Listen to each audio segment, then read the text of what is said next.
nato siya outside sa ato ang gitawag og panagtigom. So may kagibalay gawas sa pagkabaptist, pwede na to i-apply ang atong brotherly love dito sa atong mga relatives na dili members sa church, ang atong mga silingan, ang atong mga amigo, atong kanang gitawag nato nga mga katawhan nga mas salamuha nato sa matag karon ug niya. So pwede na to ma-apply. Usa na sa reason nga nung manlakaw ta, isugilo na to ang hukma sa Dios tungod kay part na sa atong brotherly love, no? Atong ipadayon. So ang soul winning is application na siya sa gitawag ng pag-igugma nato sa atong isipa ingon. Outside, no? Outside. Kung sa inside nato mga kaigsunan to sa Ginoo. Sa outside, mga tao nga nagpalibot nato, apil atong mga relatives nga wala na pa sa Ginoo. So kung atong sabton maigsuon, it is a request, part ni siya sa atong Kristohanong kinabuhi. Nga gani, kung atong sabton sa verse 2 siya, be not forgetful to entertain strangers. Gani sa kanang gitawag nato pagtagan og atong isig kaingon, bisag ta kaila, no? For thereby some have entertained angels unawares. Gisgutan na po diha ang hospitality. So ang atong gugma dapat apilan na to sa hospitality. No? Kaya sa wala ta kailan nila, pero nagtinan sila og tabang. Na mga tao kibali nga dili na to sila nailhan, pero nasayod ta nga gikinahanglan nila. No?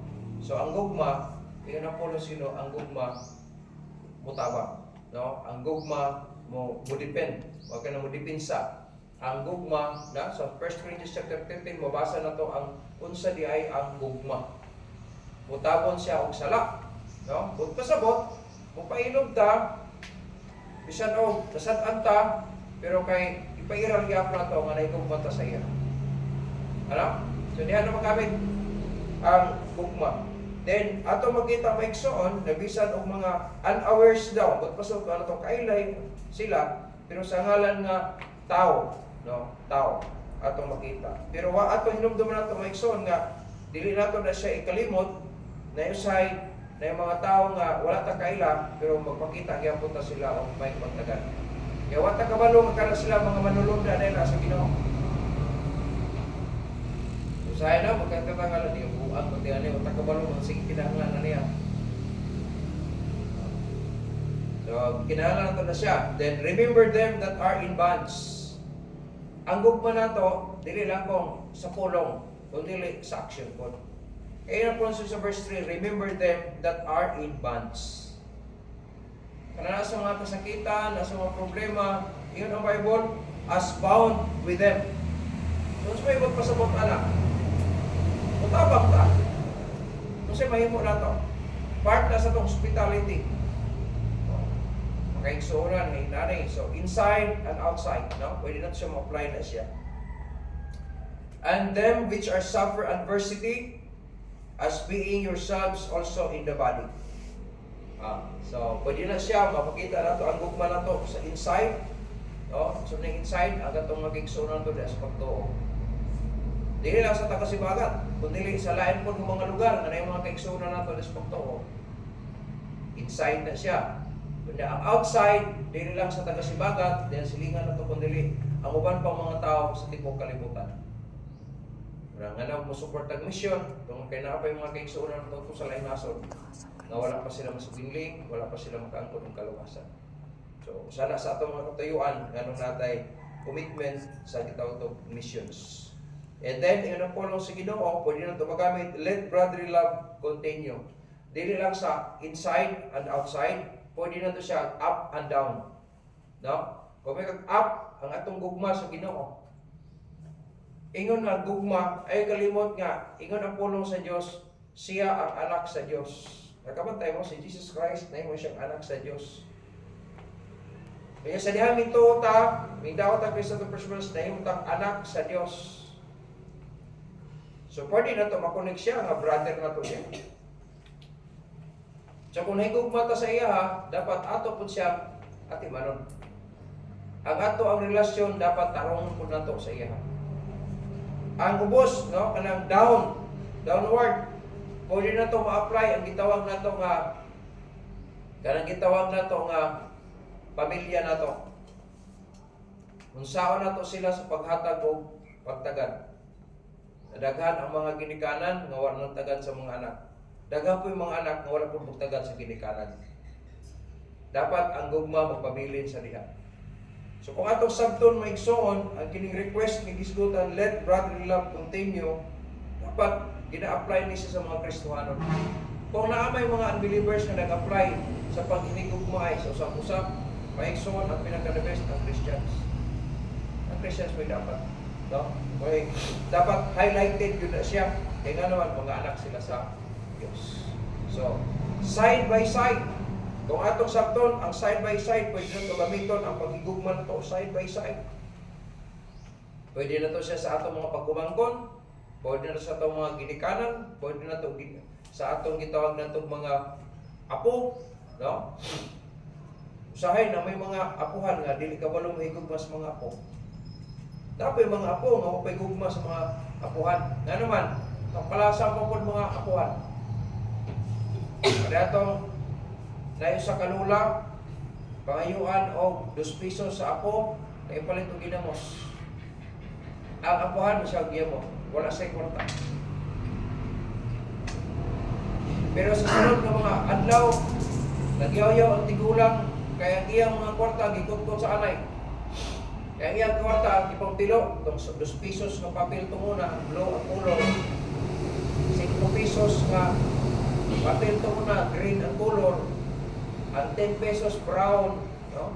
Kurang ang wagin mo usab karon ang 20 ra gyud og ang 50 kay pink ra man gyapon na hasta ang 100,000 100 violet gyapon na siya, no? Siya. Pero wala 10 pesos ng papel o 5. Wala na. Pero natay 20 nga plata gyapon karon, brown. Pero orange na siya sa papel. Tungo nagipanglukot niya. Unya, naghimo siya o sundanan nga kanang lampin, iyang titahi, niya dito nigiwag bakos-bakos. Tingali, tapuin na siya, bakos-bakos, giputang sa ilalong sa ulan. Tigdaan na niya. Kadugay-dugay tayo itong buha niya, tibaw, pag tibaw niya, wala, katunga sa iyahang. Huwag mapuslan sa kwarta niya, kay ang gilukot-lukot, mga nakalapad gibali, mo ni siya ang lampin gibali nga isuksok niya ang tinag 5, 2, 10, ano ba? Ikit-kit naman sa anay ang katunga niya. Wala naman pusli ang kwarta.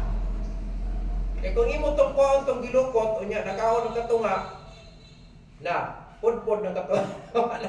Hindi mo sumpay-sumpay na mo to. Inga-inga po. Ingon nimo, wakay kwarta. Na, nagham na nagkaroon, gawin nga, nikaon na sa anay. Labon nga itag 2 pesos, ni mo hatag, palit o ginamos. So, natigo lang ang lola, walay gugma ang mga apo, kaya nga naman, di mo kabalong mo, at di man apo mo ang mga apuhan. Kaya na sa side by side na to. O, napay mga apo, tampalasan sa kayo. Kung dili po, ganahan po ang mga apuhan mo, hatag, kay maldita man. Sana gyapon, pero kung naanggugma, both sides, anak niya may soon, ma-iral yun mo, mapalayan yun ang gugma. So, yun na po sa let brotherly love continue. So, pwede na ito, gamitin siya upside down, no? Out, in, and outside, up and down, then side by side. So, kung atong ikinabuhi ni siya mga butang na may soon, applicable ni siya sa tanan. Magamit natin siya sa tanan. Bisang dili lang mga Kristohanon, pwede natin pakitaan ang gugma na ito, ingon ng mga anak sa Diyos, pwede natin padayon na siya at sa pagbalik sa Ginoo. So, kini nga mga trabaho atong gihimo tungod kay una na gugma ang Diyos sa ato.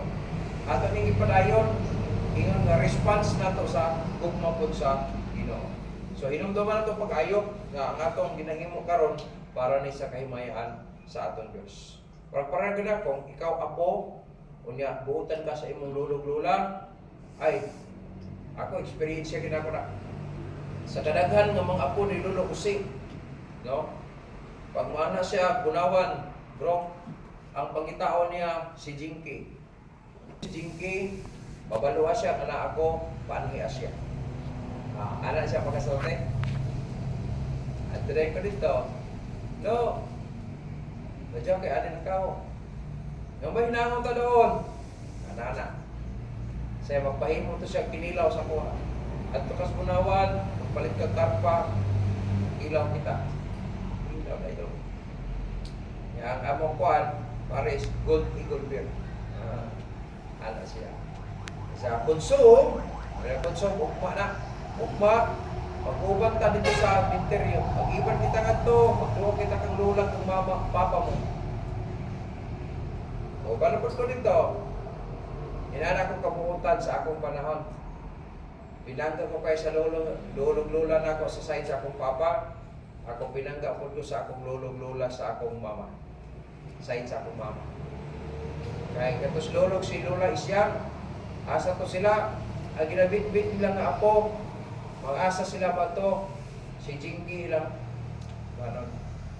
Kining dadon. Kaya abtik daw subuon.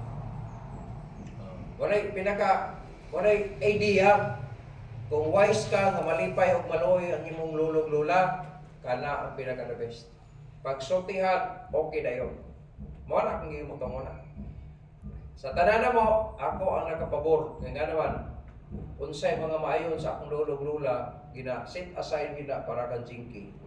Nga naman, responsive si Jinky.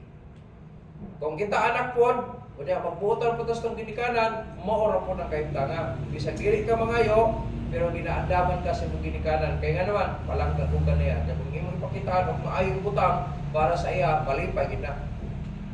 Kung atong mahimo na sa ato ang kinabuhi diri sa yuta, ngadto sa yutan po nato mga relasyon, wala po na makalabaw yun sa Diyos. So kung ato po nang himuon para sa maya sa Ginoo, ay lipay kay Ginoo.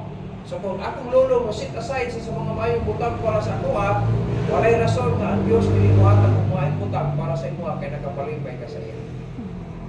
Gugma na, no? Gugma ang dahilan. Nganong atong himuuna, tungod kay na gugma. Nangamatay akong lolo lola sa ilahang, naglisod sila, ginapangita nila ko.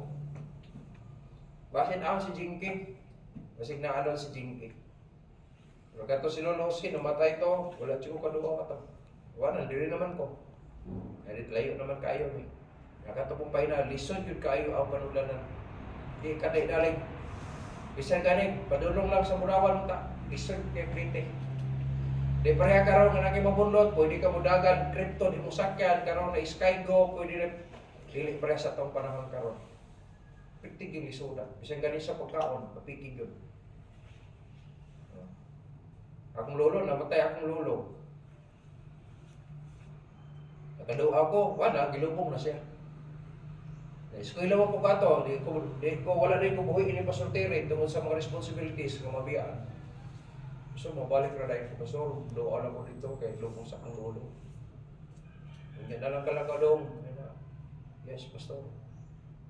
Pag uli na ko, awa na, nanguli na, ikaw nakaabot sa balay, wala, nanguli na ang naglubong kang lolo. Sa haya ni Lola, isyag ko nakakuhaan. Kaya diri mo si Bagat na pa na vision naman ko. Pag namatay na si Lola, nakatumpong pa ko ito sa lumon, kining haya o sa paglubong. Pero the rest sa akong mga lulong Lola, wala na. Si Lola unti, namatay ito, gamay po po kayo. 1980. No, 1979. Si Papa, 1980 man. Sa kining kana to istorya no, sa iuno na sa Ginoo ba. Kay nung ko sa gingon na Lord ni Papa, tunguna. Silang mga kay mosunod ako. Pagkasunod to siya na mo to. 1980 si Papa, si Lola 1979. Pero itong nanay, ni Chori dia, nagkataw-kataw ra. Moray kamatyan po rin itong diha. Paglubong. Kadang gara-gara po usahin na ito, no? Di tagabantay na naman, ang tinuon ni iba. Sunod ako, pre. Isunod gito. Bantayan po na ito ng gara-gara na ito. Kamay son, ingat na po na sa Ginoo, let brotherly love continue. Na may mga panahon, mga sad-anta sa atong maigsoon. Pero dapat ipairal ang gugma. Masuko ng taka niya, pero ipairal gyapon ni mga gugma. So makataas-taas ang atong pailog sa panahon nga ipairal na to ang gugma. Nagsulwining ta, tungod kay naigugma ta sa iha, pailog ta, bisag naggara-gara na siya, nagsupak-supak siya, pailog na lang kita. Na naman, ang tumong na to, maluwas lang yan kalaki. Muna ito importante. Na sa ministry, kung ang gugma mo ay basihanan, nga mo himo ta, dili ka magreklamo tungod kay ikaw na nilhig, ikaw na gili ka panilhig, ikaw ga-arin sa bangko, dili. Sa ministry, walay dako, walay gamay diha. Pareha na kasi na, magamay o manako nga mga magaan o mabugat nga mga butang, kana nga trabaho, nakapaunod na sa Ginoo. So, dili ka makayon nga, kanay mo panilhig, wala ni credited gahapon, no? Bisag pagka naghinlo lang ka sa Rome, naghinlo lang ka sa palibot, credited na siya. Kaya nga naman, para sa himayan sa Diyos. So, ang tanan ng mga buluhaton, no? Ang tanan ng mga trabaho, ilalom sa mga ministeryo, credited yun na sa trabaho sa Diyos. Pero siguro lang, nga kana naghimo ka kinasing-kasing. Muna ka importante, Maikson, marang, bisag walay nagtanaw, bisag walay kauban, as long nga naghimo ka sa mga kabuton sa Diyos, o niya, malipayon ka nga naghimo kinasing-kasing, Maikson, ang Diyos nagtanaw sa 24/7. Nang hinumduman na itong pag-ayo, nakinig pag-igugma sa usa-usa, atong ipadayon para sa himayang sa Diyos. Dili ko magpailot ang gugma aron dahil ta. Dili atong ipakita, ingon nga nagsunod ta sa kabubuton sa Diyos. Usay na yung mga tao, sa hindi kasabot, pero kailan i-extend na ito atong gugma sa ilahan. Kaya kung ang gugma, mutabon sa kasalanan. Lagot ang takanay, pero kinahigugma mo kanaya, patayin lang kitihapon. Sa inaning kaputante, no? Kaya wala man ta mangalagan para sa tao, nangalagan ta para sa himaya sa Diyos. Amen? So, let brotherly love continue. So, in and outside, then up and down, then side by side. Dapat, sa kinabuhi na to, aware ta, kini mga butanga para ni sa kahimayaan sa Diyos. Amen? Hello? Amen. Sige, magkatindog ta, mag-awit ta.